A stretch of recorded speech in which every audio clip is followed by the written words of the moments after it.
Welcome back to Self-Love Ignited. My name is Katie, and today I did a little solo episode for you.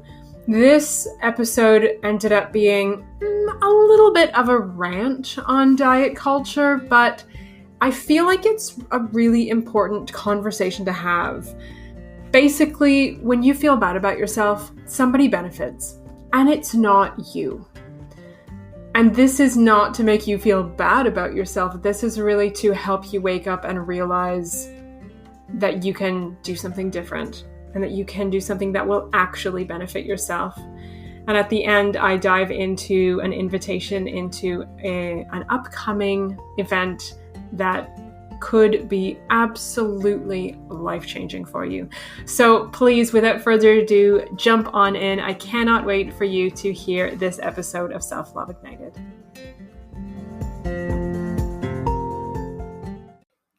Today on Self-Love Ignited, I want to have a conversation and talk about who is benefiting when you feel bad about yourself.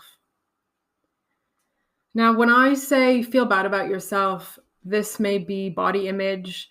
This may mean feeling guilty for engaging in self-care activities. This may mean not feeling like you can speak your wants or your needs in a relationship. So many women struggle from all of these things. I know at different times in my life, I definitely have identified with all of these and more. I have felt bad about myself. I felt bad about what I looked like. I felt bad about what I needed and what I wanted, what I desired. And the fact is that as women, most of us, the vast majority of us, have been taught since childhood to feel bad about ourselves. This is not something that, for the most part, our parents or families or caregivers did intentionally, but it is such an ingrained, acceptable part of how women are expected to behave in society. It is such an ingrained part of who many people identify as. The fact is that when you feel bad about yourself, there's a chance to market to you. When you feel bad about yourself, you don't want to feel bad and you want to do something about it. And this, my friends, is where the diet industry comes in. For women, I really want to talk about body image here because this is obviously something I talk about a lot and I'm very passionate about. And the diet industry is just such a perfect example of how this works. There are, of course, other industries that prey on these same insecurities and these same challenges, but the diet industry is sort of the big one. If you can feel bad enough about your body, you will do anything you can to feel better.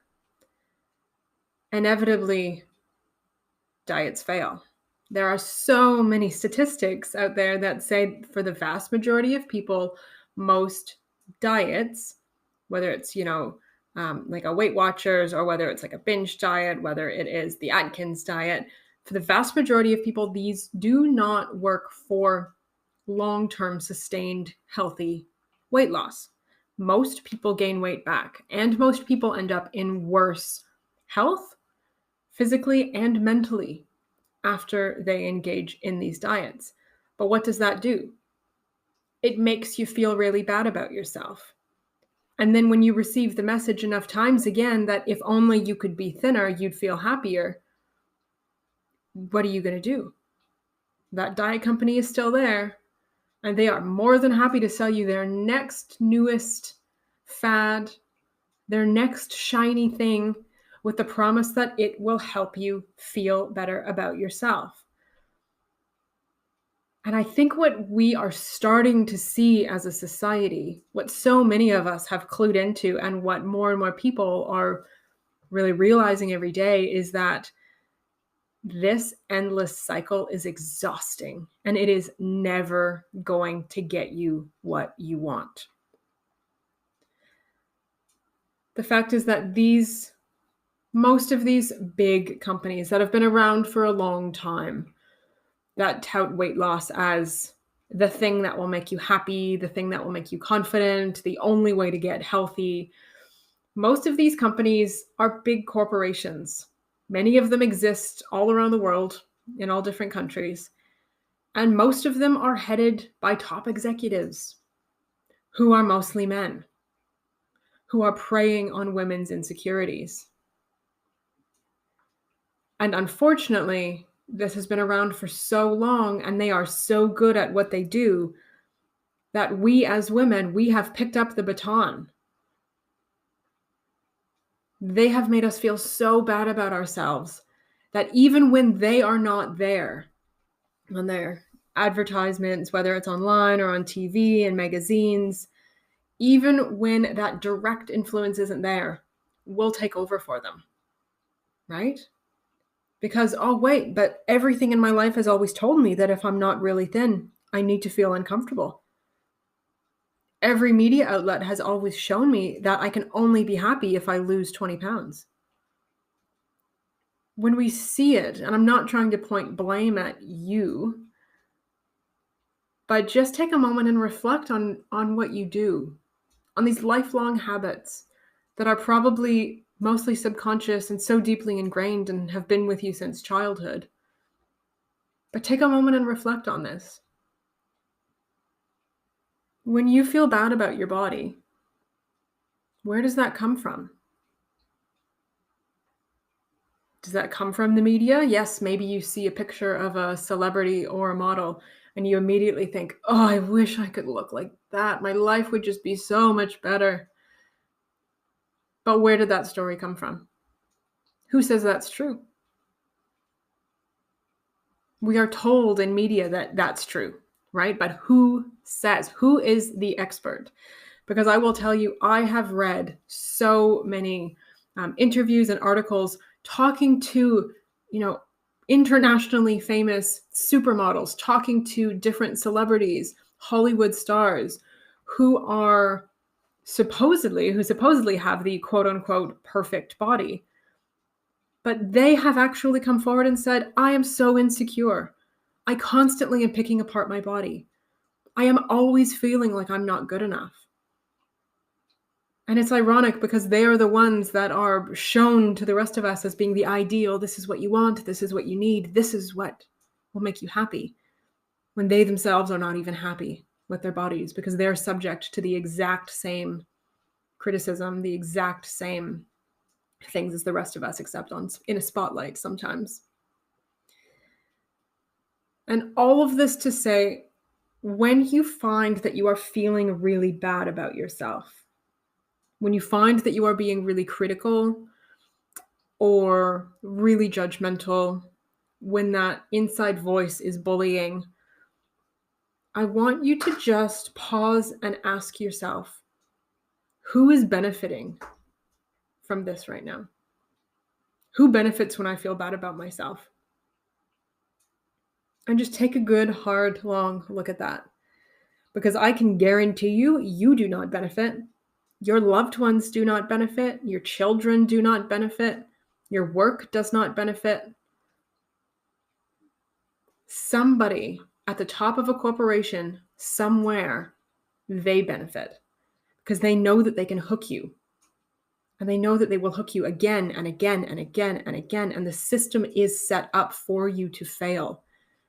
Because the more often you fail at their programs, the more often you are to sign up again, try it again, set another New Year's resolution to start the next diet. And I don't know about you, but I am so sick and tired of this. Now, it's no secret, I have shared before and I will share again, that I am currently losing weight intentionally. That being said, I'm not subscribing to a diet.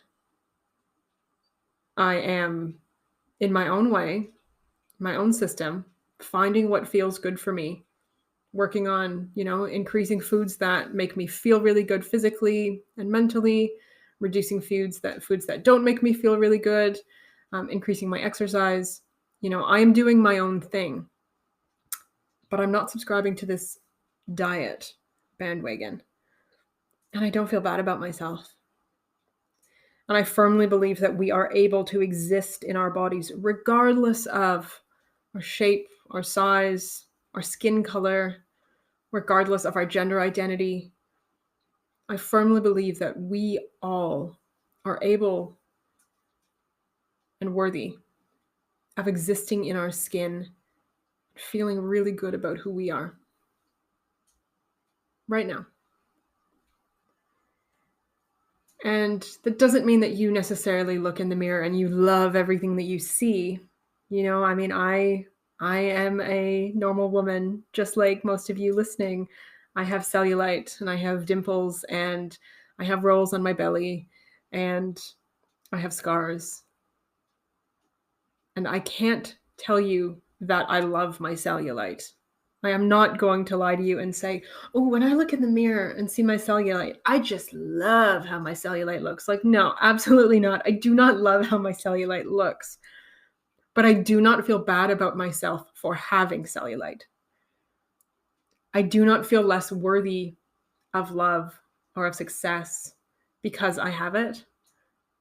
I do not beat myself up because I have it. I do not criticize myself because I have it. I simply have it. It's part of me. And I don't have to love how this part of me looks to love who I am and to love my body. And I really want to invite you, if you're listening to this and you're like, that's all well and good, but what do I actually do about this? If I'm feeling really bad in my body, how do I change that? What are some really practical action steps that I can take to change it? Well, I'm happy that you asked. Coming up the first week of January 2021, I am bringing you the Body Peace Summit. This is a collection of speakers from all over the world. I am aiming to have between 8 to 12 speakers there. The number will be finalized by next week, by the middle of December. And this summit is all about helping you make 2020 the last year you hate your body. Because the fact is, you have a choice. If you feel bad about yourself, if you feel bad about what you look like, if your body image is in the toilet, and if your inner critic is screaming at you every day, you have a choice. You can do nothing and exist in limbo, which I did for a long time, and there's no shame in that. All right, there's no shame in any of these. I just want to lay this out on the table. You can do nothing, and you can be with it. You can do what the media really wants you to do, what society is pushing women to do always, and hope that by changing your body, you will change how you see yourself and you will stop feeling bad about yourself by losing weight, by going to the gym and getting more fit. Which, by the way, I'm not against eating healthy and fitness. I am totally for that. But I also know that those things by themselves, in my experience, don't actually make you happy, and they don't actually make you feel really good in your body. And option number 3 is learn how to be kind to yourself. Learn to create a loving, compassionate, caring relationship with your body right now that will carry you through life. Obviously, you know what my choice is, right? Learn to create a caring relationship with your body that will carry you through life, that will carry you through ups and downs, that will carry you through changes, but that will be your baseline, that will help you stand on your own 2 feet, be your own best friend, and help you be your own rock, always. And that really is what the Body Peace Summit is all about. So I'm not going to talk about it forever. If you are interested in finding out more, this event is free. It's running from January 6th to 9th. We are having, like I said, a whole bunch of speakers, lots of variety. I will tell you who they are soon. That being said, every speaker in their own way is going to help you make peace with your body. They're going to help you work through the challenges that you have. They're going to give you some practical action steps to move forward, feel really, really good in your skin, please jump on over and register now. I would love to have you there. I really, really want to bring this to as many people as possible. There is a link down in the show notes. Just jump on in, pop your email in, get registered. Like I said, there's no cost. And yeah, we start very soon. This is going to be good. And if you need somebody, if you know somebody who needs this, if you know somebody who could benefit from this, maybe you have a friend or a coworker or a family member who is constantly criticizing their body, I really want to invite you to lovingly share it with them. Lovingly share it at holiday parties where people are talking about their next diet. Lovingly share it with your loved ones who you just don't want to see them repeat the cycle again and again. Please lovingly share it. This summit is going to be absolutely life-changing. I cannot wait for you to be there. I can't wait for you to meet all of the amazing speakers that I have lined up for you. Remember, when you feel bad about yourself, there's another option. Somebody somewhere is benefiting, and they don't deserve it.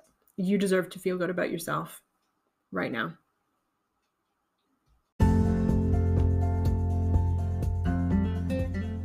Thank you for listening to this episode of Self-Love Ignited. I did go off on a little tangent there, but I really hope that you got that nugget of gold, that you deserve to feel good about yourself now, and that you absolutely can. If you would like more information on the Body Peace Summit, or you would like to reserve your free spot, the link to do so is in the bio. Thank you for being here. Have a beautiful day. Here is to you loving yourself.